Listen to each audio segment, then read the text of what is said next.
Balita ko, suplada raw itong si Binibining Maganda ng paaralan. Wala raw siyang pinapansin na lalaki, kahit pa yung mga sikat sa kolehiyo ng agham o sa buong unibersidad. Parang wala lang sa kanya. Pero nung unang araw ko sa eskwela, bigla niya akong sinunggaban sa isang sulok sa harap ng maraming tao, umiiyak na nagtatanong kung gusto ko raw ba siyang pakasalan. Hindi pa ako nakakasagot, hinila na niya ako papunta sa opisina ng kasal. Pagkalipas ng 3 minuto, hawak ko na yung sertipiko ng kasal. Tiningnan ko ulit yung magandang mukha ni Binibining Maganda. Parang biglang bumaliktad ang mundo ko. Kanina lang, binata pa ako, ngayon may asawa na akong isang Binibining Maganda. Sumusunod lang sa akin si Binibining Maganda, yung ekspresyon niya pareho pa rin. Okay na ba? Simula ngayon, mag-asawa na tayo sa mata ng batas. Tara na. Hinila ako ni Binibining Maganda sa manggas ng damit ko, kalmado siyang naghahanda na umalis. Saan tayo pupunta? Siyempre, pabalik sa eskwela. May klase ka pa mamayang hapon. Pagbalik ko sa eskwela, humiga ako sa kama at nag-isip-isip tungkol sa buhay ko. Biglang bumukas yung pinto ng kwarto. Nakita ko yung isang magandang babae na nakasuot ng maikling bestida na kulay ube na nakatayo sa pinto. Bigla akong kinilabutan. Bakit nandito si Binibining Maganda? Tumingin sa paligid si Binibining Maganda, malamig ang tingin niya. Kumain ka na ba? Sabay na tayo. Kahit sino naman makikita na para sa akin yung sinabi ni Binibining Maganda. Kinakabahan akong sumagot, sige. Binibining Maganda. Kumunot yung noo niya. Lito, mali yung tawag mo. Nakita niyang parang hindi ko maintindihan, kaya kalmadong sabi ni Binibining Maganda, dapat tawagin mo akong asawa. Biglang tumahimik ang buong dormitoryo ng mga lalaki. Kahit karayom na mahulog, maririnig. Bigla akong nahilo.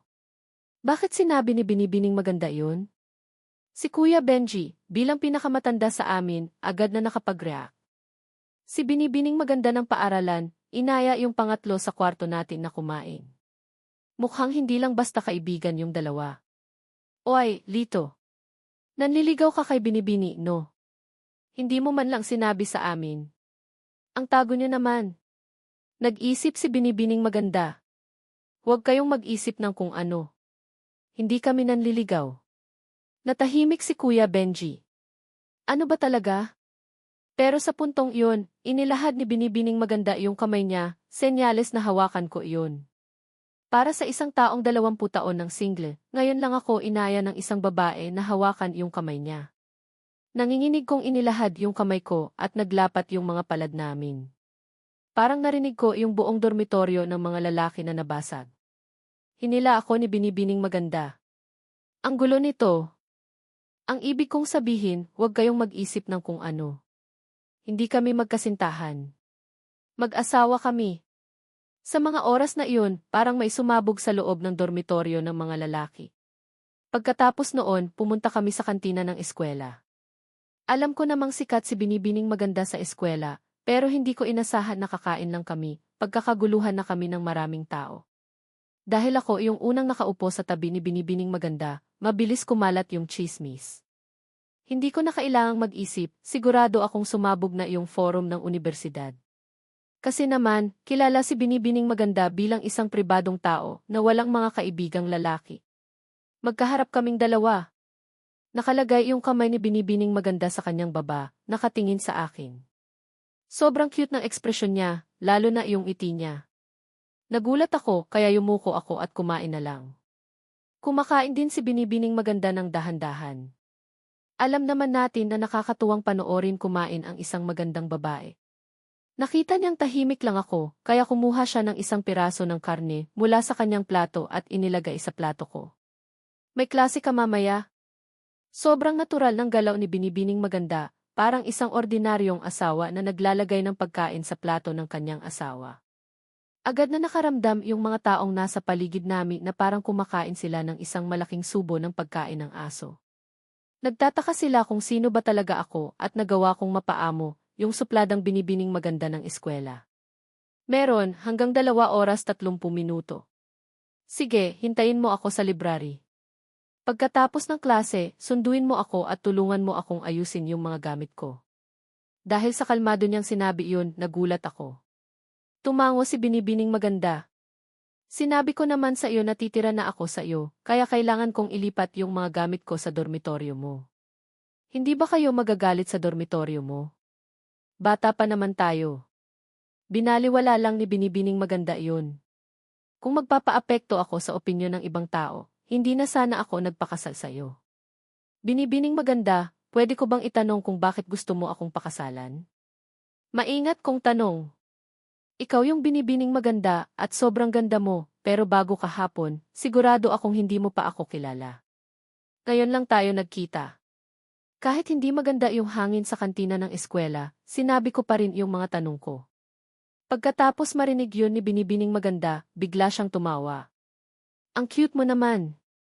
Hindi ako magpapakasal sa isang taong hindi ko gusto. Kailan mo ako nagustuhan, tanong ko.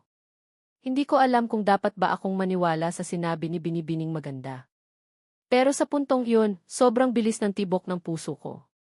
Sobrang cute ng ekspresyon ni Binibining Maganda. Sikreto yun. Sasabihin ko sa'yo pagkatapos. Dahil may klase ako, pagkatapos kumain ni Binibining Maganda, bumalik na ako sa dormitoryo ko. Pero pagkapasok ko sa kwarto, pinaupo ako ng mga kaibigan ko sa kama. Sabihin mo sa amin kung anong nangyayari sa inyo ni Binibini. Medyo nanigas yung mukha ko. Hindi ko alam kung paano ko ipaliliwanag yun. Sobrang hindi ka panipaniwala kasi. Sa huli, nakaisip ako ng isang maayos na paliwanag. Doon lang nila ako pinakawalan. Mabilis lumipas yung oras. Dumating yung oras ng uwian. Pumunta ako sa library at nakita ko si Binibining Maganda. Nagbabasa siya ng libro. Lumapit ako. Dito, pwede kang magdagdag ng isang kondisyon. Tumingala si Binibining Maganda sa akin. Pagkatapos niyang sundin yung mga tagubilin ko, agad niyang nalutas yung problema. Sabi ni Binibining Maganda, asawa ko, tulungan mo akong ilipat yung mga gamit ko, ha? Sobrang nakaka-provoke yung sinabi niya, lalo na't maraming lalaki sa library. Nakaramdam ako ng pagmamalaki sa loob ko at sumunod ako kay Binibini papunta sa dormitoryo ng mga babae. Siyempre, hindi ako pwedeng umakyat. Hindi naman bulag yung nagbabantay sa dormitoryo. Kaya naghintay ako sa baba. Hindi nagtagal, hinila ni Binibini pababa yung maleta. Iniisip ko na bilang asawa, kailangan kong tulungan si Binibini na magbuhat ng gamit. Medyo nahihiya akong kinuha yung maleta mula sa kamay ni Binibini. Umiti siya sa akin. Salamat, asawa ko. Sobrang cute ng babaeng ito, asawa ko na talaga siya. Nasa langit na ba ako? Sa inuupahan naming bahay, tinulungan ko si Binibini na ayusin yung maleta at mga damit. Sa puntong yun, lumabas si Binibini mula sa kwarto. Ako yung nagkusang magsalita, kailangan mo pa bang bumili ng mga gamit? Kinagat ni Binibining Maganda yung daliri niya, nag-isip at tumingin sa akin. Kung may kailangan pa akong bagay, siguro ikaw yun, asawa ko. Nararamdaman kong umiinit yung mukha ko. Sobrang nakakaakit si Binibining Maganda. Nakita niyang nahihiya ako, kaya hindi niya napigilang matawa. Hindi rin niya inaasahan na ang isang lalaki sa panahon ngayon ay sobrang inosente pa. Pagdating ng gabi, pagkatapos naming maglinis, naligo pa si Binibini. Nagdala ako ng kumot at balak kong matulog sa sala. Sa puntong iyon, lumabas si Binibining Maganda mula sa banyo. Nakita niya akong may dalang kumot, kaya seryoso siyang nagsalita, asawa ko, huwag ka nang matulog sa sala mamayang gabi. Hindi ko na malayang nagtanong, saan ako matutulog? Namula si Binibining Maganda. Dito ka matulog. Pagkatapos magsalita, umupo si Binibining Maganda sa kama, dahan-dahan niyang tinapik yung tabi niya. Hindi maganda sa lieg kung lagi kang natutulog sa sofa. Pagkarinig ko noon, agad akong namula. Gusto kong sabihin na okay lang sa akin na matulog sa sofa, pero nakita ko yung cute na mukha ni Binibining Maganda, kaya bumigay ako. Matutulog lang naman ako, siguro okay lang. Kaya dinala ko yung kumot sa kwarto. Naglalaro ng cellphone si Binibining Maganda. Nakita niyang nagdala ako ng kumot, hindi niya napigilang takpan yung bibig niya at tumawa. Hiwalay ka pa ring matutulog? Tumango ako. Hindi ko kayang tumingin kay Binibining Maganda. Mumiti ng bahagya si Binibining Maganda. Sige, matulog ka na. 20 taon na akong single, hindi pa ako nakakatabi ng babae sa kama. Naririnig ko yung cute na paghinga ni Binibining Maganda. Pinilit kong matulog pero hindi ko magawa. Dahan-dahan akong lumingon at nakita ko yung natutulog na si Binibining Maganda. Dahil tulog na si Binibini, ngayon lang ako nagkaroon ng pagkakataong panoorin siyang matulog. Ang ganda ng ilong niya, ang pula ng labi niya. Sa ilalim ng liwanag ng buwan, gusto ko siyang halikan. Bigla kong nararamdaman na bumibigat yung paghinga ko. Isa siyang magandang dilag. Paano ako makakatulog? Asawa ko na siya, okay lang siguro kung hahalikan ko siya, no? Nagsimula nang mag-isip ng kung ano-ano yung isip ko, lalo na't yung labi niya nasa harap ko lang. Biglang gumalaw si Binibining Maganda, nagulat ako. Nagmadali akong tumalikod, natatakot na makita niya akong nakatingin sa kanya. Pero gumalaw lang si Binibini at nagpalit ng posisyon. Nakahinga ako ng maluwag. Sumusobra na talaga ako, gusto ko pa siyang samantalahin. Habang nag-iisip ako ng kung ano-ano, may bumigat sa hita ko. Nanigas ako. Nakita ko yung hita ni Binibini sa ilalim ng liwanag ng buwan. Nakaramdam ako ng hiya at pag-aalala. Sinubukan kong tumalikod, pero nahulog yung hita ni Binibini sa maselang parte ng katawan ko. Buong gabi, hindi ko alam kung paano ako nakatulog. Buong gabi, nanaginip ako ng matatamis na panaginip tungkol kay Binibini. Pagkagising ko, mukhang malalate na ako sa klase. Patay na. Malalat na ako. Nagmadali akong nagbihis. Lumabas si Binibining Maganda mula sa kusina. Papasok ka na? Malalate na ako sa unang klase. Alis na ako. Huwag. Hindi ka pa nakakakain. Hinarang ako ni Binibining Maganda sa pinto. Kung nagmamadali ka, pwede mo na lang dalhin yung almusal mo. Pagkatapos, kinuha ni Binibining Maganda mula sa kusina yung isang maliit na bag na may sandwich. Alam kong si Binibining Maganda yung gumawa. Mayroon ding malamig na gatas. Huwag kang magmadali. Nakakaawa naman ako. Hindi pa ako nakakatanggap ng ganitong klaseng pagtrato. Agad na namula yung mukha ko. Kinuha ko yung sandwich at nahihiyang sinabi, "Salamat, Binibini." Alis na ako. Ngumiti si Binibining Maganda at kumaway sa akin.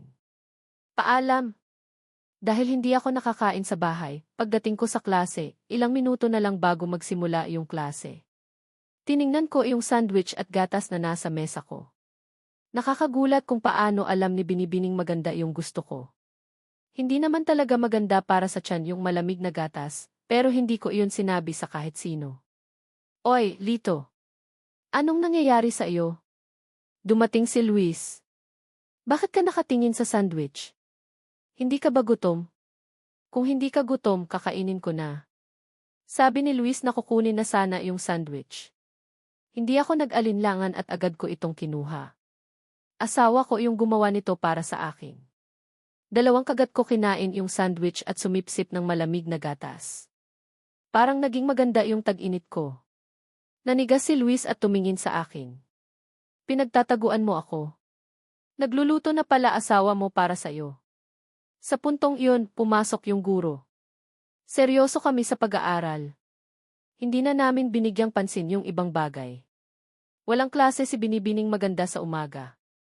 Nakatayo siya sa sala ng inuupahan namin at nakatingin sa kwarto. Naaalala niya yung nakaraan. Ngumiti siya.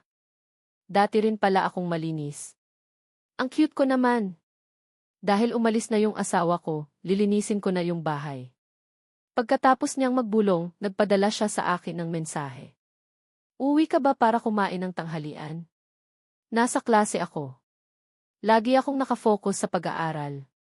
Unang beses akong palihim na kumuha ng cellphone at tiningnan yung mensahe ni Binibining Maganda. Bumilis yung tibok ng puso ko. Tiningnan ni Binibini yung mensahe. Tuwang-tuwa siya. Iginulong na niya yung manggas niya at naghandang magluto ng tanghalian. Lumipas yung 11 oras. Nasa kusina pa rin si Binibining Maganda. Pero biglang may kumatok sa pinto. Ang aga naman niyang natapos sa klase, bulong ni Binibining Maganda. Binuksan niya yung pinto at nakita niya yung isang matandang lalaki na nakatayo sa pinto. Binibini di. Paano niyo ako nahanap dito? Tanong ni Binibining Maganda. Madali lang hanapin ang binibini, sagot ng lalaki. Kumagat ng labi si binibining maganda. Sabihin niyo sa pamilya ko, hindi ako uwi ngayong semester.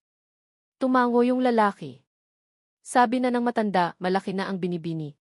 Kaya na niyang magdesisyon para sa sarili niya. Kasal na ako. Unang beses nagkaroon ng ekspresyon yung mukha ng lalaki. Kasal na ang binibini. Tumango si binibining maganda. Tiyo, pwede mo bang ilihim to sa pamilya ko? Lalo na yung tungkol sa kasal. Unang beses ngumiti yung lalaki. Sige, tutulungan kita. Pero gusto kong malaman, nahanap mo na ba yung taong para sa'yo? Siya yun. Hindi ako magpapakasal sa iba. Nakakatuwa naman. Alam na ng binibini kung ano ang gusto niya. Nakahanap ka na rin ng taong mapagkakatiwalaan. Mabuti yan. Narinig ni binibining maganda yung ibig sabihin ng tiyo niya, kaya ngumiti siya. Si tiyo ay isa sa mga taong nakasaksi kung paano lumaki si binibining maganda. Isa rin siya sa nakakaalam ng sikreto niya. Kung hindi niya tatanggapin yon, mahihirapan si binibining maganda. Gusto kong malaman kung anong klaseng lalaki ang napili mo. Bahagyang yumuko si tiyo. Mukhang magkasama na kayong dalawa. Pakikilala ko siya sa'yo pagkatapos. Hindi pa ngayon ang tamang panahon. Sige, bahala na ako sa pamilya mo. Mumiti si binibining maganda. Salamat, tiyo. Anak kita kaya hindi mo kailangang magpasalamat. Umalis si tiyo. Huminga ng malalim si binibining maganda. Kung hindi niya susuportahan iyon, mahihirapan siya. Kailangan kong maghugas ng pinggan. Nakaupo si Bianca sa sala at pinagmamasdan ako habang abala sa kusina. Nakagat niya ng bahagya yung labi niya. Alam naman niyang wala pa akong nararamdaman para sa kanya, kahit opisyal na kaming kasal at may sertipiko na kami. Pero sa totoo lang, dahil pinilit niya akong magpakasal sa kanya, kaya siguro handa akong gawin to, dahil ba sobrang responsable akong tao. Siguro yun yung nakita niya sa akin. Pagkatapos kong maghugas ng pinggan, lumabas ako at nakita ko si Bianca na nakatulala. Nagulat ako. Kasi naman, ako yung madalas tumitig sa kanya. Anong tinitingnan mo? Tanong ko. Nagulat si Bianca. Namula siya at mahinang sinabi, tinitingnan kita. Sobrang karisma ni binibining maganda. Bihira ko siyang makitang ganito, kaya bumilis yung tibok ng puso ko. Sobrang nasisiyahan si Bianca sa reaksyon ko. Hindi siya naniniwala na hindi ako mahuhulog sa kanya. Kailangan ng parehong pananaw sa buhay para magtagal yung relasyon. Hindi ako nagmamadali. Malapit na maging okay ang lahat. Kailangan ko nang pumasok, sabi ko. Tumango si Bianca. Mag-ingat ka. Ingat ka, asawa ko. Hindi pa ako sanay sa tawagan na yan. Gusto kong sabihin ang sasabihin ko, pero hindi ko alam kung ano. Kaya tahimik akong umalis. Hindi naman masyadong busy sa bookstore.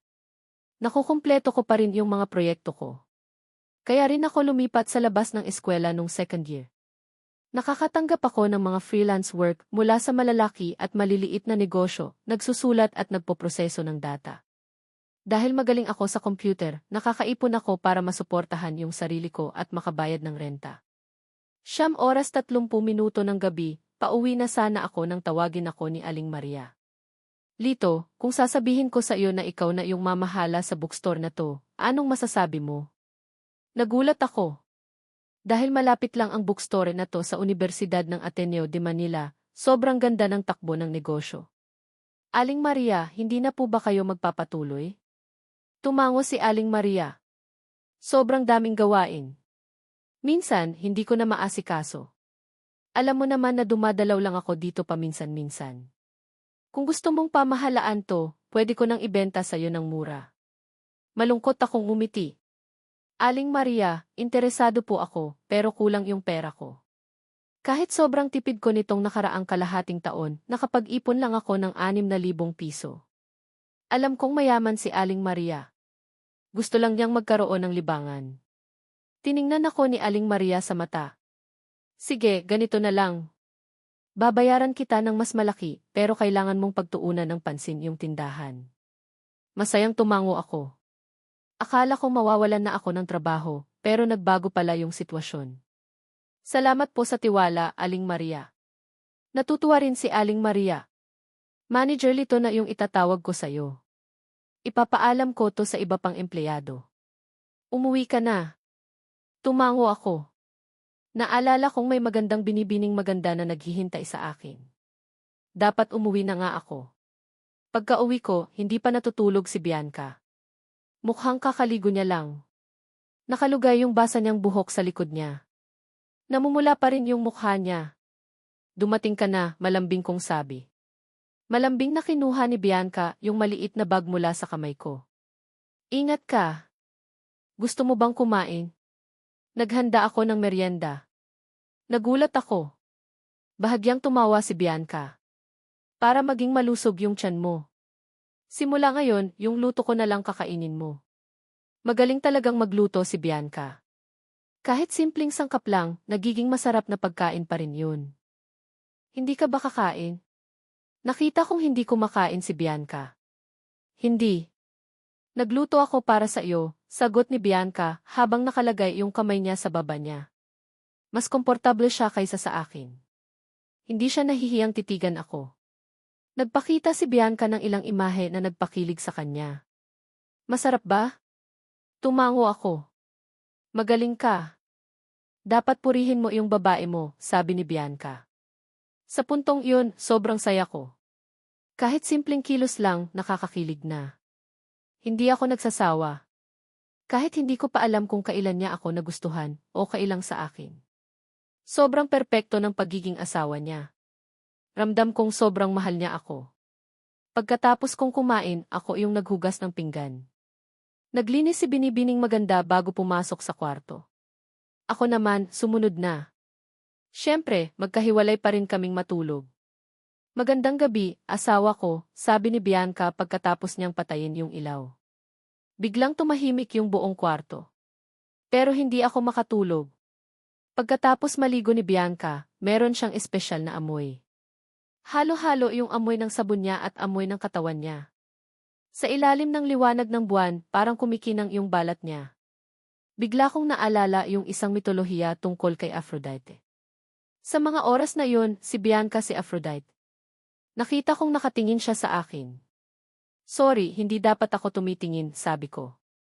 Pero ipinatong ni Bianca yung ulo niya sa kamay niya at malambing na tumingin sa akin. Asawa ko, hindi mo kailangang humingi ng tawad. Pagkasabi niya noon, namula yung mukha niya. Hindi ko alam kung paano ko tatanggapin yun. Mayroon pa rin kaming pagkakaiba. Isa siyang binibining maganda. Bukod pa dun, maganda rin yung estado ng buhay nila. Wala akong pera, kapangyarihan o impluensya. Siguro yung pagiging masipag ko lang yung asset ko. Pero alam ko, hindi yun sapat. Alam kong maraming kang tanong, pero kung gusto mo, pwede tayong magsimula ulit, sabi ni Bianca. Magsimula ulit? Okay lang ba kung magsimula tayo bilang magkasintahan? Sobrang tapang niya. Nararamdaman ni Bianca na umiinit yung mukha niya. Ilang beses na to nangyari. Hindi niya mapigilang kiligin kapag nakikita niya ako. Bibigyan kita ng pagkakataong ligawan ako, mahinang sabi ni Bianca. Napalunok ako. Liligawan kita. Magiging boyfriend at girlfriend tayo. Pwede ko na bang hawakan yung kamay mo? Pwede na ba tayong gumala sa buong campus? Pwede na ba nating gawin iyon? Naiisip kong nananaginip lang ako. Teka. Sobrang totoo naman ito. Ang lambot ng kamay mo. Napagtanto kong nakapasok na yung kamay ni Bianca sa loob ng kumot. Hinawakan niya yung kamay ko. May klase ka pa bukas, di ba? Meron, pero half day lang. Kailangan ko lang tapusin yung mga basics. Kung wala kang pasok sa gabi, pwede ba tayong gumala sa mall? Gusto kong bumili ng underwear. Hindi ako makapaniwala. Uy, Bianca. Hindi ka ba sumilip sa Ateneo Forum? Tanong ni Dayan, yung best friend ni Bianca. Hindi. Anong meron sa Ateneo Forum? Alam ni Bianca na may grupo siya ng mga supporters sa Ateneo Forum, pero hindi niya masyadong tinitingnan yung forum. Sabi nila, may sugar daddy ka raw. Alam ni Bianca na marami ang naniniwala dun dahil hindi na siya bumabalik sa dorm niya. Ngumiti si Bianca. Okay lang naman kung yun yung iniisip nila. Nakikitira naman ako sa boyfriend ko. Ganun ba? Hindi kita nakikitang nanliligaw sa senior, Bianca, sabi ni Diane. Hindi siya naniniwalang sasama si Bianca sa isang matanda. Ang laki naman ng sweldo niya, tanong ni Bianca. Tumingin siya sa cellphone niya. May message siya sa WeChat. Nagpadala siya ng pera na nagkakahalaga ng 3,000. Sa ibaba, mayroon siyang mensahe na nagsasabi, gamitin mo para makabili ka ng pagkain. Babayaran ko na yung renta. Sabihin mo sa akin kung kulang pa yun. Nagulat si Diane. 3,000 piso. Hindi yun sapat para sa pampaganda mo. Seryosong sinabi ni Bianca, kung malaki yung pera, malaki rin yung gagastusin ko. Kung maliit yung pera, maliit din yung gagastusin ko. Niyakap ni Bianca yung cellphone niya. Hindi ako nanliligaw. Huwag kang mag-isip ng kung ano. Hindi ka nanliligaw. Bakit kayo magkasama? Kasal na kami. Hindi ko siya boyfriend, asawa ko siya. Pagkatapos ng klase ko, 11:04 na ng umaga. Sobrang dami ng estudyante sa kantina. Pagkatapos kong pumila sa counter, may tumapik sa balikat ko. Nakita ko si Binibining maganda sa harap ko. Sobrang cute niya. Huwag ka nang pumila, asawa ko. Kinuha ko na yung pagkain mo, sabi ni Bianca. Nararamdaman kong galit yung ibang estudyante sa akin. Hindi dapat ako magtagal dito. Sinundan ko si Bianca sa mesa. May isa pang babae dun. Umiti si Bianca at nagpakilala. Diane, asawa ko. Tumayo si Diane. Medyo nagulat siya nung nakita niya ako. Masyadong malakas yung pagiging binibining maganda niya, kaya mukhang mas malakas si Bianca kaysa sa akin. Hindi alam ni Diane kung bakit pumapatol si Bianca sa isang katulad ko. Pero nakita niyang parang mas gustong kasama ni Bianca ako. Nandito ka na, sabi ni Edward pagkababa niya ng tray niya. Pinawalang bisa niya yung pagkakakilala ni Bianca kay Diane. Bianca, inaaway ka ba ni Lito? Sabihin mo sa amin, kami bahala. Hindi, ngumiti si Bianca. Sobrang bait sa akin ng asawa ko. Hindi niya ako inaaway, di ba? Pagkasabi niya noon, naramdaman kong nanlalamig ako. Kahit anong sabihin niya, hindi ko siya inaaway. Sobrang bait kaya ni Bianca. Hindi ko siya kayang saktan, dagdag ko. Nagliwanag yung mga mata ni Bianca. Kumuha siya ng isang piraso ng karne mula sa plato niya at nilagay sa bibig ko. Pinapahiya mo ako. Hindi ka ba makakauwi ng campus kapag may ginawa akong masama sa'yo, ha? Tanong ni Edward. Pagkatapos, wala na akong pasok. Pero kailangan kong pumunta sa bookstore, kaya hindi na ako bumalik sa bahay. Pagdating ko sa tindahan, umiti yung ibang empleyado sa akin. Hello, Manager Lito. Congratulations, Senior Lito, sabi ni Trisha. Congratulations po sa pagiging manager niyo. Sikat siya sa mga estudyante, kaya maraming taong bumibili sa bookstore dahil sa kanya. Hindi ko inaasahan na siya pa yung unang babati sa akin. Tumawa ako. Inabot niya sa akin yung isang maliit na kahon. Sa dati, nagtitimpla lang ako ng inumin. Ngayon, kailangan ko ng pangalagaan yung buong bookstore. Ako yung gumawa ng sistema ng bookstore, kaya hindi ako gaanong nag-aalala. Kumain ako sa bookstore.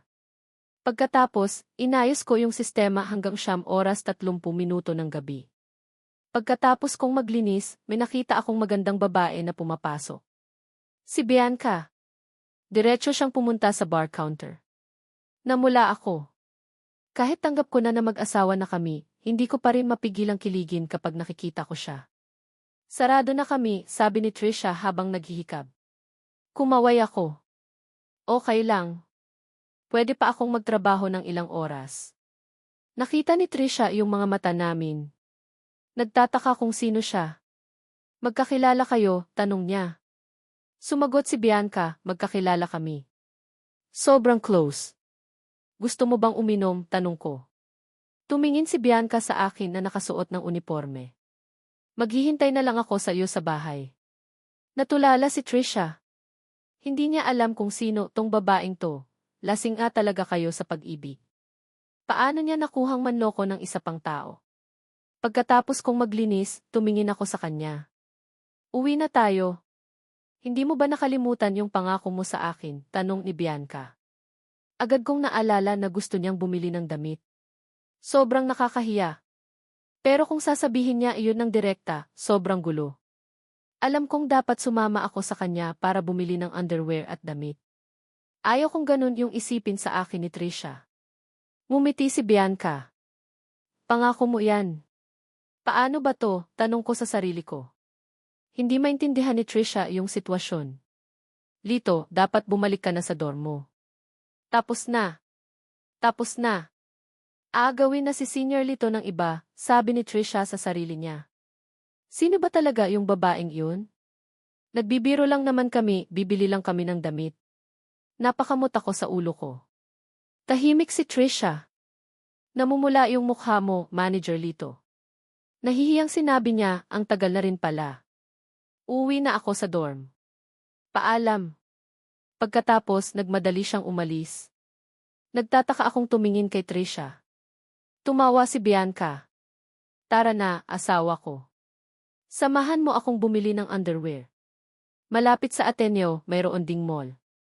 Pagpasok ko sa tindahan ng underwear, nararamdaman kong may nakatingin sa akin. Siguro iniisip nila nakakaiba ako. Iba kasi yung lalaki na pumunta sa tindahan ng mag-isa at yung lalaki na may kasamang girlfriend. Mabuti na lang, hinawakan ni Bianca yung kamay ko. Ang bait talaga ng mga taong sasamahan yung girlfriend nila sa tindahan ng underwear, sabi ng isa. Pinagpapawisan ako.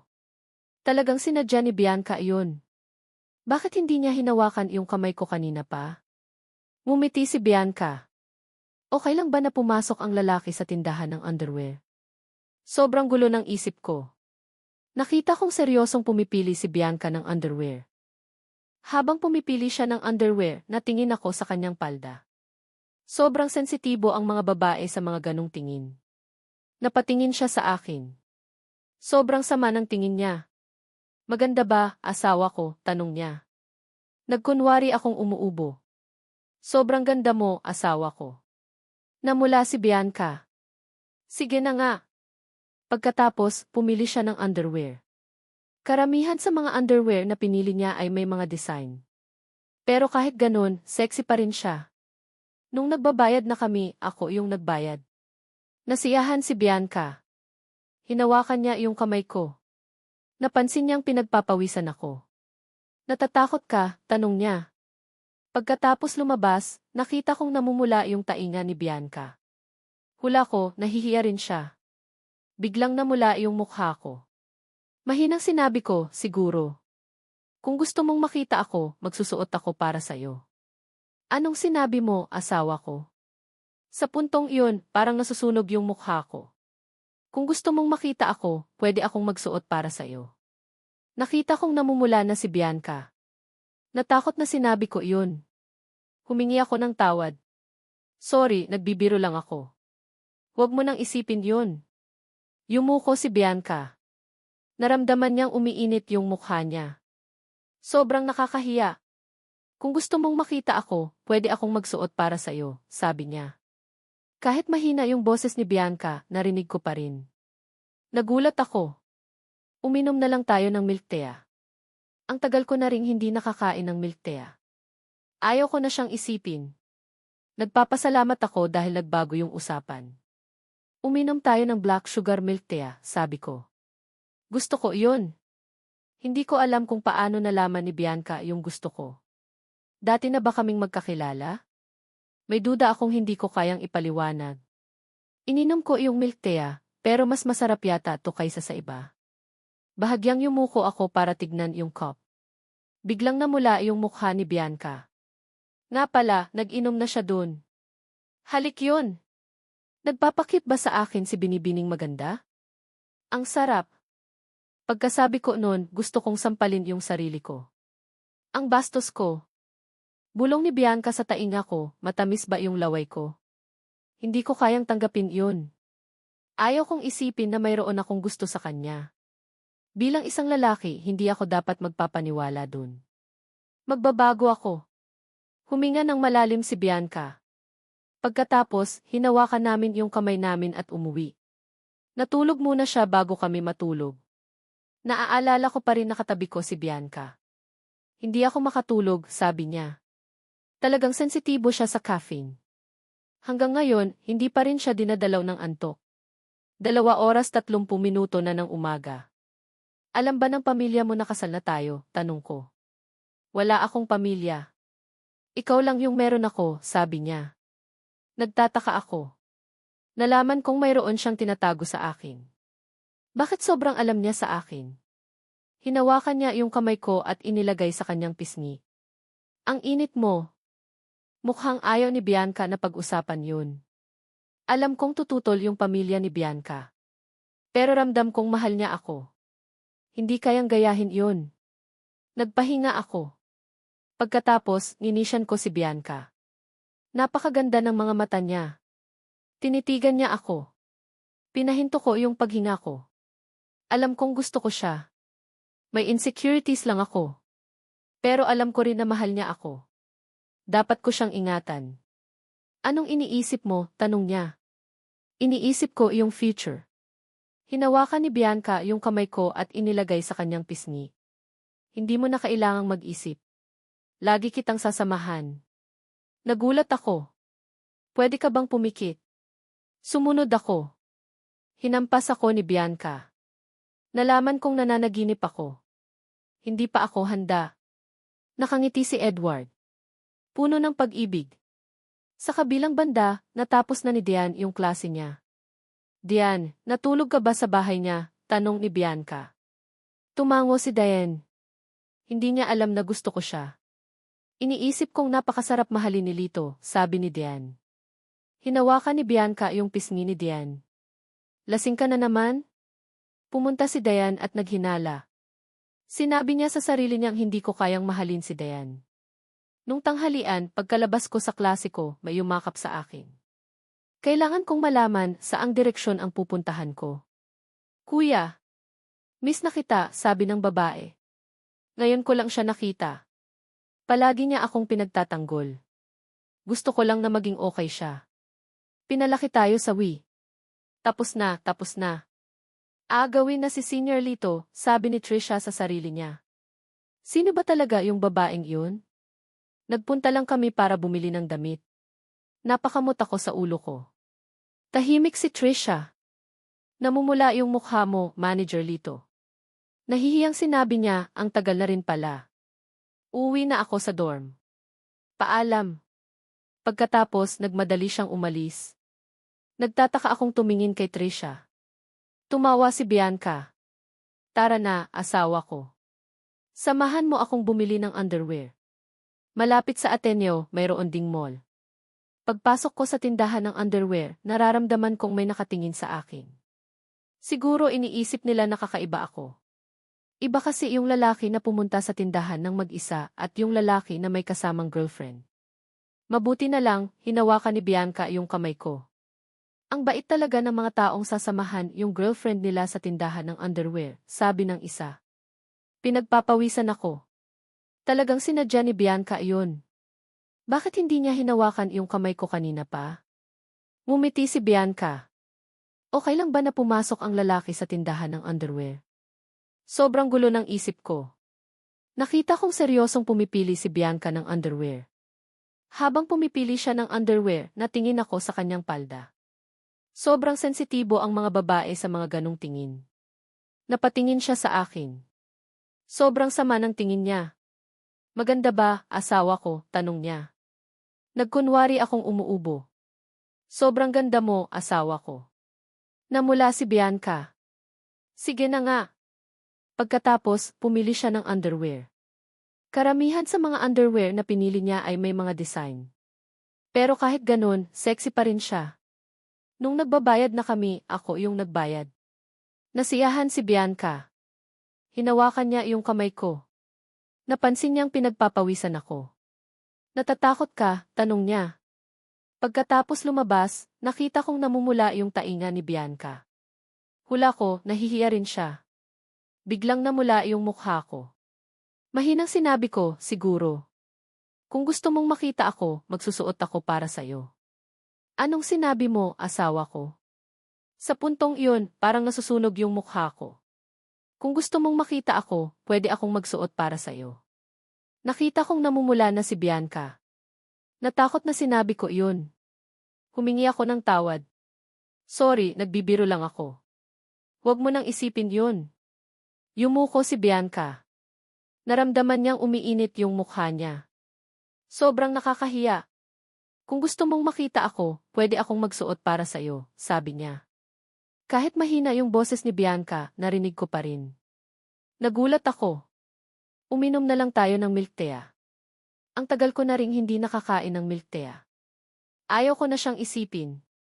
Nagpapasalamat ako dahil nagbago yung usapan. Uminom tayo ng black sugar milk tea, sabi ko. Gusto ko yun. Hindi ko alam kung paano nalaman ni Bianca yung gusto ko. Dati na ba kaming magkakilala? May duda akong hindi ko kayang ipaliwanag. Ininom ko yung milk tea, pero mas masarap yata to kaysa sa iba. Bahagyang yumuko ako para tignan yung cup. Biglang namula yung mukha ni Bianca. Nga pala, nag-inom na siya dun. Halik yun. Nagpapakip ba sa akin si Binibining maganda? Ang sarap. Pagkasabi ko noon, gusto kong sampalin yung sarili ko. Ang bastos ko. Bulong ni Bianca sa tainga ko, matamis ba yung laway ko? Hindi ko kayang tanggapin yun. Ayaw kong isipin na mayroon akong gusto sa kanya. Bilang isang lalaki, hindi ako dapat magpapaniwala dun. Magbabago ako. Huminga ng malalim si Bianca. Pagkatapos, hinawakan namin yung kamay namin at umuwi. Natulog muna siya bago kami matulog. Naaalala ko pa rin nakatabi ko si Bianca. Hindi ako makatulog, sabi niya. Talagang sensitibo siya sa caffeine. Hanggang ngayon, hindi pa rin siya dinadalaw ng antok. 2:30 minuto na ng umaga. Alam ba ng pamilya mo na kasal na tayo? Tanong ko. Wala akong pamilya. Ikaw lang yung meron ako, sabi niya. Nagtataka ako. Nalaman kong mayroon siyang tinatago sa akin. Bakit sobrang alam niya sa akin? Hinawakan niya yung kamay ko at inilagay sa kanyang pisngi. Ang init mo. Mukhang ayaw ni Bianca na pag-usapan yun. Alam kong tututol yung pamilya ni Bianca. Pero ramdam kong mahal niya ako. Hindi kayang gayahin yun. Nagpahinga ako. Pagkatapos, nginisyan ko si Bianca. Napakaganda ng mga mata niya. Tinitigan niya ako. Pinahinto ko yung paghinga ko.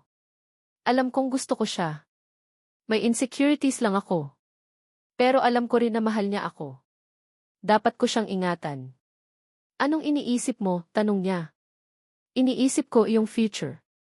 Hinawakan ni Bianca yung kamay ko at inilagay sa kanyang pisngi. Hindi mo na kailangang mag-isip. Lagi kitang sasamahan. Nagulat ako. Pwede ka bang pumikit? Sumunod ako. Hinampas ako ni Bianca. Nalaman kong nananaginip ako. Hindi pa ako handa. Nakangiti si Edward. Puno ng pag-ibig. Sa kabilang banda, natapos na ni Diane yung klase niya. Diane, natulog ka ba sa bahay niya? Tanong ni Bianca. Tumango si Diane. Hindi niya alam na gusto ko siya. Iniisip kong napakasarap mahalin ni Lito, sabi ni Diane. Hinawakan ni Bianca yung pisngi ni Diane. Lasing ka na naman? Pumunta si Diane at naghinala. Sinabi niya sa sarili niyang hindi ko kayang mahalin si Diane. Nung tanghalian, pagkalabas ko sa klase ko, may yumakap sa akin. Kailangan kong malaman saang direksyon ang pupuntahan ko. Kuya, miss na kita, sabi ng babae. Ngayon ko lang siya nakita. Palagi niya akong pinagtatanggol. Gusto ko lang na maging okay siya. Pinalaki tayo sa welfare. Anong gagawin ko? Okay na, okay na. Malapit nang mapunta si Senior Lito sa iba. Daing ni Trisha sa kanyang sarili. Sino ba kasi ang babaeng yan? Para lang kaming bumibili ng damit. Napakamot ako sa ulo ko. Tahimik si Trisha. Manager Lito, namumula na po kayo. Nahihiyang sinabi niya, gabi na rin pala. Uuwi na po ako sa dorm. Bye po. Pagkatapos, nagmadali siyang umalis. Nagtataka akong tumingin kay Trisha. Tumawa si Bianca. Tara na, mahal ko. Samahan mo akong bumili ng underwear. Hindi kalayuan sa Ateneo ay mayroon ding shopping center. Nang pumasok ako sa tindahan ng panloob, naramdaman kong may mga nakatingin sa akin. Siguro iniisip nila na isa akong manyakis. Iba kasi yung lalaking papasok sa tindahan ng panloob ng nag-iisa at yung lalaking may girlfriend. Mabuti na lang at hinawakan ni Bianca ang kamay ko. Ang bait talaga ng mga lalaking gustong samahan ang mga girlfriends nila sa tindahan ng panloob, sabi ng isa. Pinagpapawisan na ako. Talagang sinasadya ni Bianca yun. Bakit hindi niya hinawakan ang kamay ko kanina pa? Ngumiti si Bianca. Okay lang ba sa inyo na pumasok ang mga lalaki sa tindahan ng panloob? Sobrang gulo ng isip ko. Nakita kong seryosong pumipili si Bianca ng underwear. Habang pumipili siya ng underwear, natingin ako sa palda niya. Sobrang sensitibo ang mga babae sa mga tingin na ganoon. Napatingin siya sa akin. Sobrang sama ng tingin niya. Maganda ba, mahal ko? Tanong niya. Nagkunwari akong umuubo. Sobrang ganda mo, mahal ko. Namula si Bianca. Ina. Pagkatapos, pumili siya ng ilang mga underwear. Karamihan sa mga underwear na pinili niya ay konserbatibo. Pero kahit ganun, sexy pa rin siya. Habang nagbabayad na kami, kusang loob akong nagbayad. Nasiyahan si Bianca. Hinawakan niya ang kamay ko. Napansin niyang pinagpapawisan ako. Kinakabahan ka ba? Tanong niya. Matapos naming lumabas, nakita kong namumula ang mga tainga ni Bianca. Hula ko, nahihiya rin siya. Biglang namula ang mukha ko. Mahinang sinabi ko, siguro. Kung gusto mo akong makita, magdadamit ako para sa'yo. Anong sinabi mo, mahal ko? Sa puntong iyon, parang nasusunog na ang mukha ko. Kung gusto mo akong makita, magsusuot ako para sa'yo. Nakita kong namumula si Bianca. Nakaramdam ako ng takot na sabihin yun. Humingi ako ng tawad. Pasensya ka na, nagbibiro lang ako. Huwag mo na iyon isipin. Yumuko si Bianca. Naramdaman niyang umiinit ang kanyang mukha. Sobrang nakakahiya. Kung gusto mo akong makita, pwede akong magbihis para sa'yo, sabi niya. Kahit mahina ang boses ni Bianca, narinig ko pa rin. Nagulat ako. Mag-milk tea na lang tayo. Sobrang tagal na rin ang hindi ako nakainom ng milk tea. Gusto kong kalimutan na siya. Nagpapasalamat ako dahil nagbago ang usapan. Uminom tayo ng black sugar milk tea, sabi ko. Gusto ko iyon. Hindi ko alam kung paano nalaman ni Bianca ang gusto ko. Dati na ba kaming nagkakilala? May duda akong hindi ko kayang ipaliwanag. Ininom ko ang milk tea, pero bakit mas masarap to kaysa sa iba? Bahagyang yumuko ako para tignan ang cup. Biglang namula ang mukha ni Bianca. Uminom na nga pala siya dito. Hinalikan niya ako. Nagpapakip ba sa akin si Binibining maganda? Sobrang sarap. Pagkasabi ko niyan, gusto kong sampalin ang sarili ko. Sobrang bastos ko. Bulong ni Bianca sa tainga ko, matamis ba ang laway ko? Hindi ko kayang tanggapin yun. Ayaw kong isipin na mayroon akong gusto sa kanya. Bilang isang lalaki, hindi ako dapat magpapaniwala sa ganun. Magbabago ako. Huminga ng malalim si Bianca. Pagkatapos, hinawakan namin ang aming mga kamay at umuwi. Uminom muna siya ng gamot bago kami matulog. Naaalala ko pa rin nakatabi ko si Bianca. Hindi ako makatulog, sabi niya. Talagang sensitibo siya sa caffeine. Hanggang ngayon, hindi pa rin siya dinadalaw ng antok. 2:30 na ng umaga. Alam ba ng pamilya mo na kasal na tayo? Tanong ko. Wala akong pamilya. Ikaw lang ang mayroon ako, sabi niya. Nagtataka ako. Nalaman kong mayroon siyang tinatago sa akin. Bakit sobrang alam niya sa akin? Hinawakan niya ang kamay ko at inilagay sa kanyang pisngi. Sobrang init mo. Mukhang ayaw ni Bianca na pag-usapan yun. Alam kong tututol ang pamilya ni Bianca. Pero ramdam kong mahal niya ako. Hindi kayang gayahin yun. Nagpahinga ako. Pagkatapos, nginisyan ko si Bianca. Napakaganda ng mga mata niya. Tinitigan niya ako. Pinahinto ko ang paghinga ko. Alam kong gusto ko siya. May mga insecurities lang ako. Pero alam ko rin na mahal niya ako. Dapat ko siyang ingatan. Anong iniisip mo? Tanong niya. Iniisip ko ang future. Hinawakan ni Bianca ang kamay ko at inilagay sa kanyang pisngi. Hindi mo na kailangang mag-isip. Lagi kitang sasamahan. Nagulat ako. Pwede ka bang pumikit? Sumunod ako. Hinampikan ako ni Bianca. Nalaman kong nananaginip ako. Hindi pa ako handa. Nakangiti si Edward. Puno ng pag-ibig. Sa kabilang banda, natapos na ni Diane ang klase niya. Diane, natulog ka ba sa bahay niya? Tanong ni Bianca. Tumango si Diane. Hindi niya alam na gusto ko siya.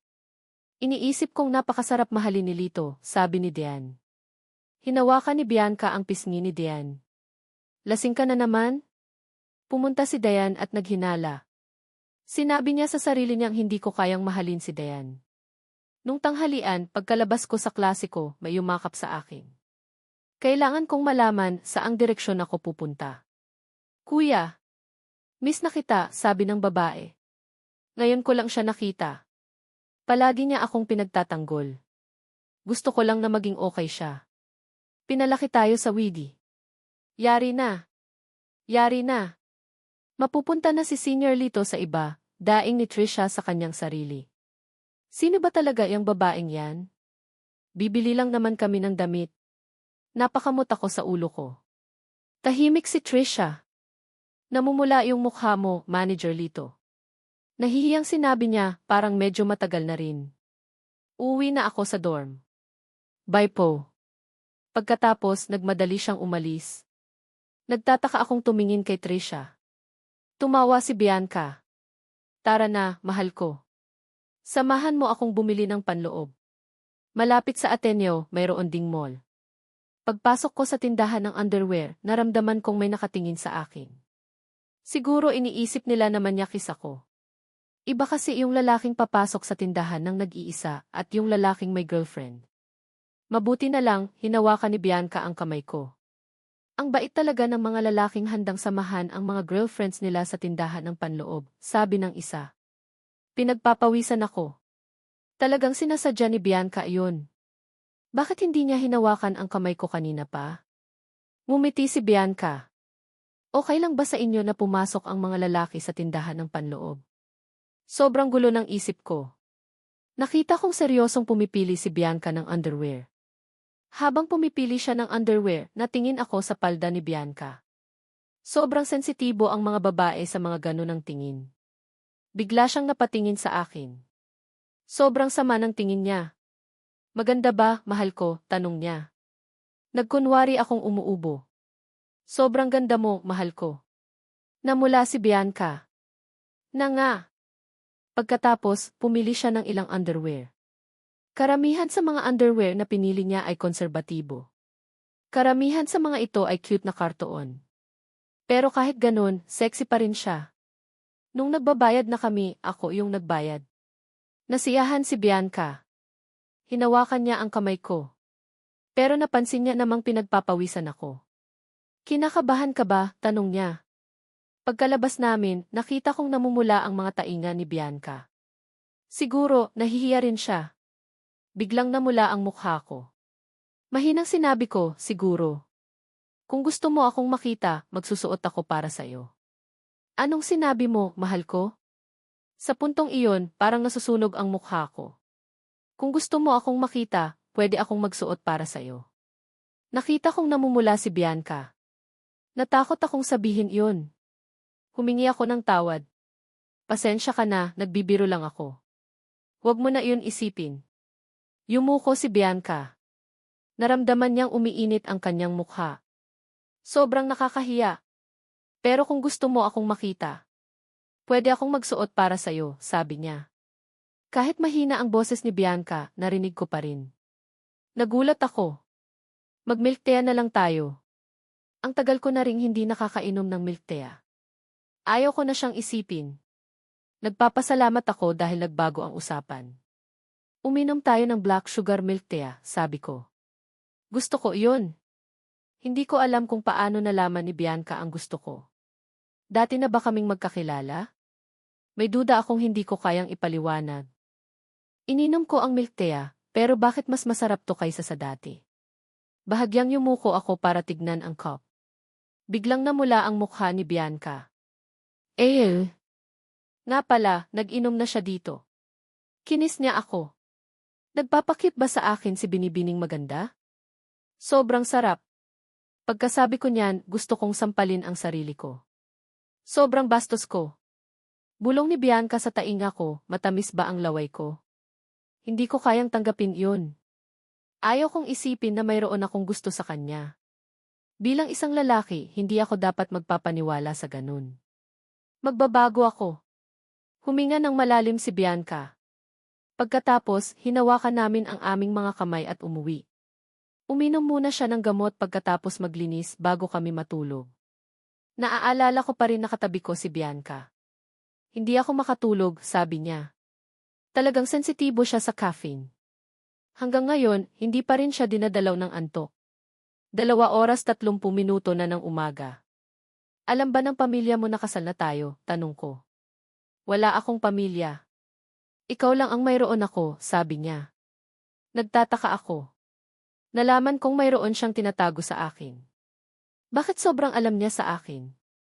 Hinawakan niya ang kamay ko at inilagay sa kanyang pisngi. Sobrang init mo. Mukhang ayaw ni Bianca na pag-usapan yun. Alam kong tututol ang pamilya ni Bianca. Pero ramdam kong mahal niya ako. Hindi kayang gayahin yun. Nagpahinga ako. Pagkatapos, ninisyan ko si Bianca. Napakaganda ng mga mata niya. Tinitigan niya ako. Pinahinto ko ang paghinga ko. Alam kong gusto ko siya. May mga insecurities lang ako. Pero alam ko rin na mahal niya ako. Dapat ko siyang ingatan. Anong iniisip mo? Tanong niya. Iniisip ko ang future. Hinawakan ni Bianca ang kamay ko at inilagay sa kanyang pisngi. Hindi mo na kailangang mag-isip. Lagi kitang sasamahan. Nagulat ako. Pwede ka bang pumikit? Sumunod ako. Hinampikan ako ni Bianca. Doon ko nalaman na nananaginip lang pala ako. Hindi pa ako handa. Nakangiti si Edward. Puno ng pag-ibig. Sa kabilang banda, natapos na ni Diane ang klase niya. Diane, natulog ka ba sa bahay niya? Tanong ni Bianca. Tumango si Diane. Hindi niya alam na gusto ko siya. Iniisip kong napakasarap mahalin ni Lito, sabi ni Diane. Hinawakan ni Bianca ang pisngi ni Diane. Lasing ka na naman? Pumunta si Diane at naghinala. Sinabi niya sa sarili niyang hindi ko kayang mahalin si Diane. Nung tanghalian, pagkalabas ko sa klase ko, may yumakap sa akin. Kailangan kong malaman saang direksyon ako pupunta. Kuya, miss na kita, sabi ng babae. Ngayon ko lang siya nakita. Palagi niya akong pinagtatanggol.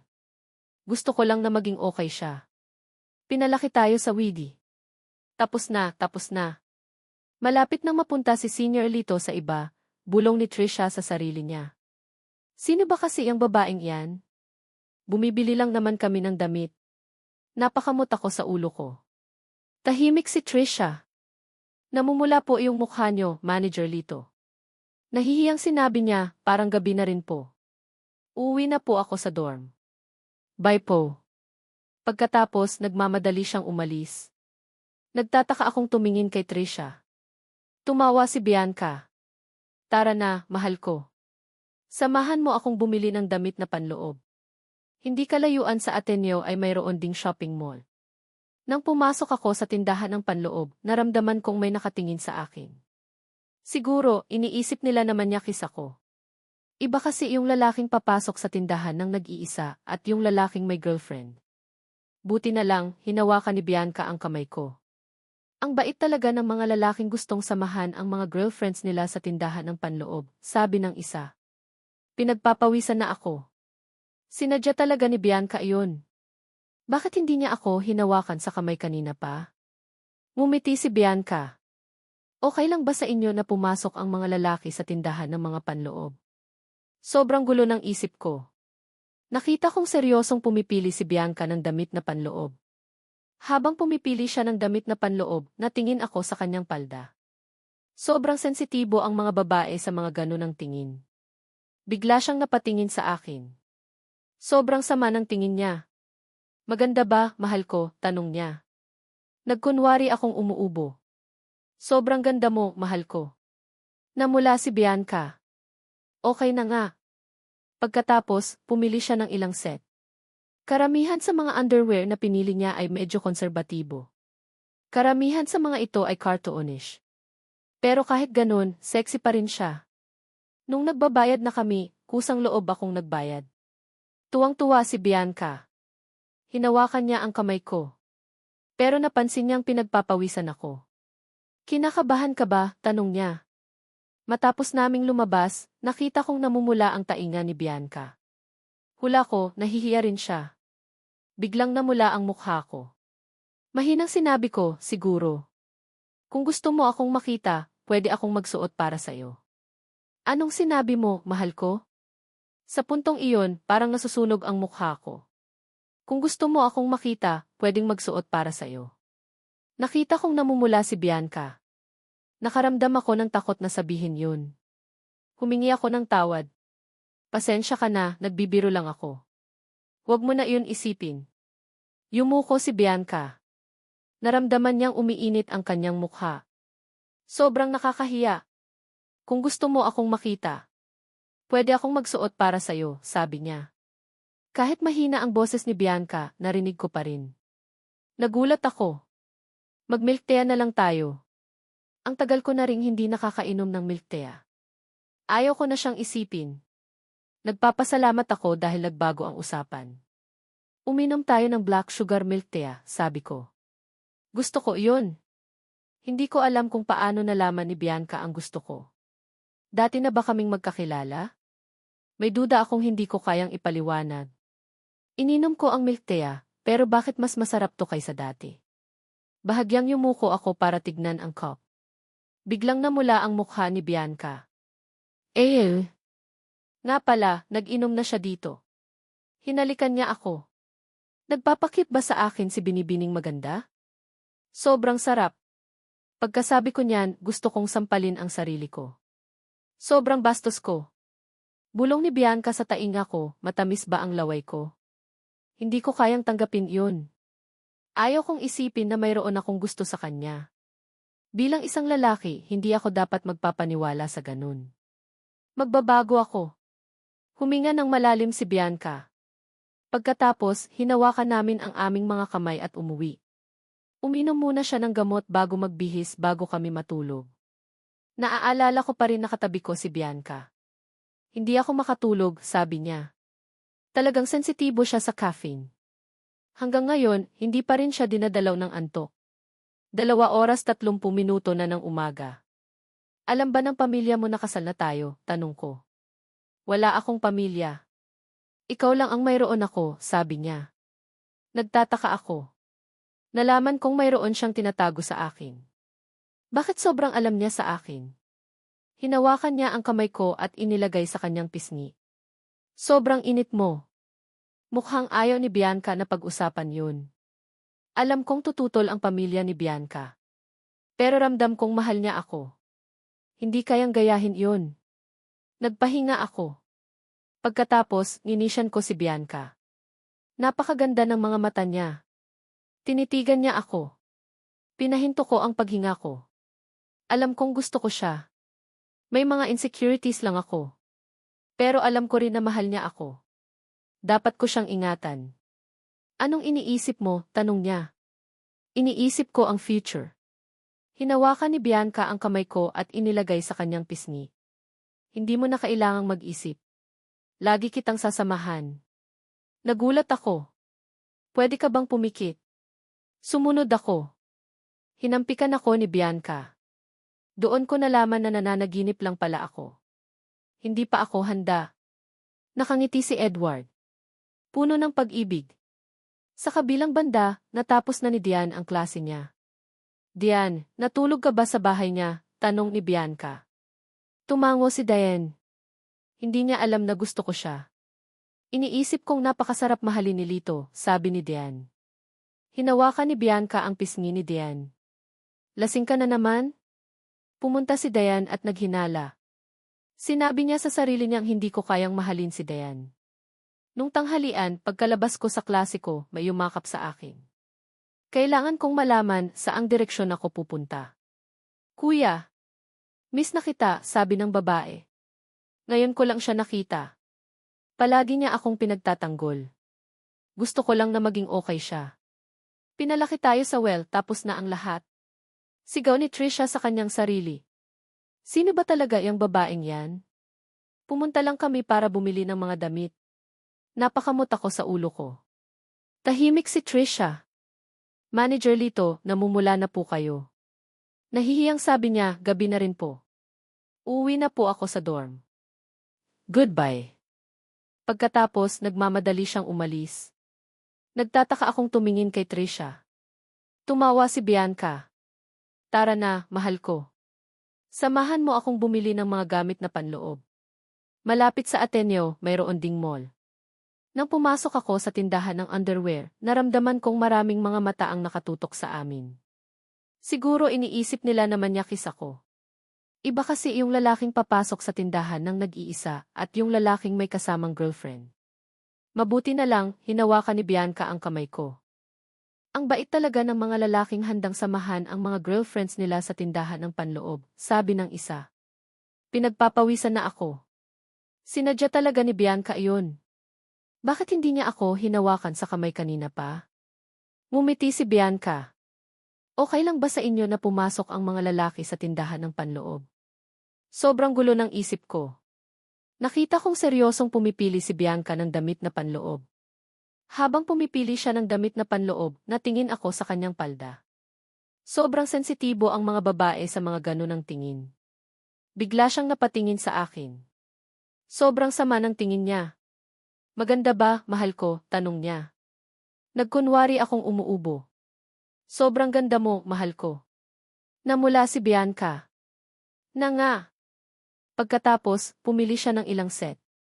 Karamihan sa mga underwear na pinili niya ay medyo konserbatibo. Mas madalas pa silang cartoonish.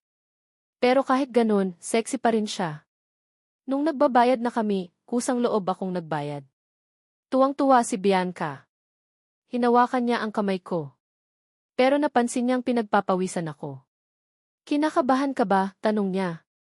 Pagkatapos naming lumabas, nakita kong namumula ang mga tainga ni Bianca. Hula ko, nahihiya rin siya.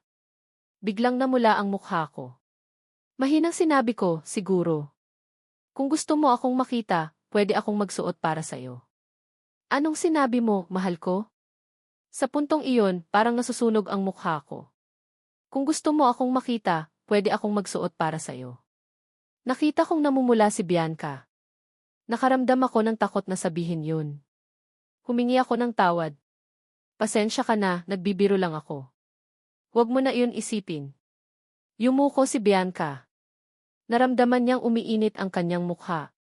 Sobrang nakakahiya.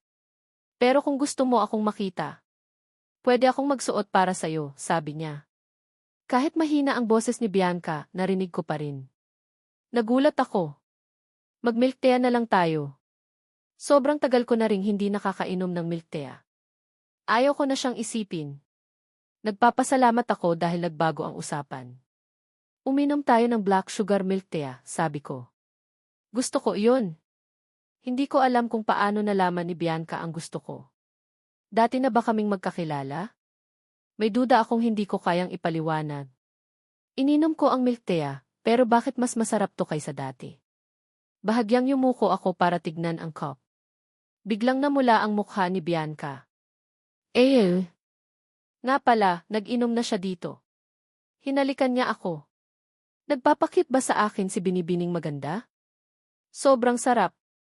Pagkasabi ko niyan, gusto kong sampalin ang sarili ko. Sobrang bastos ko.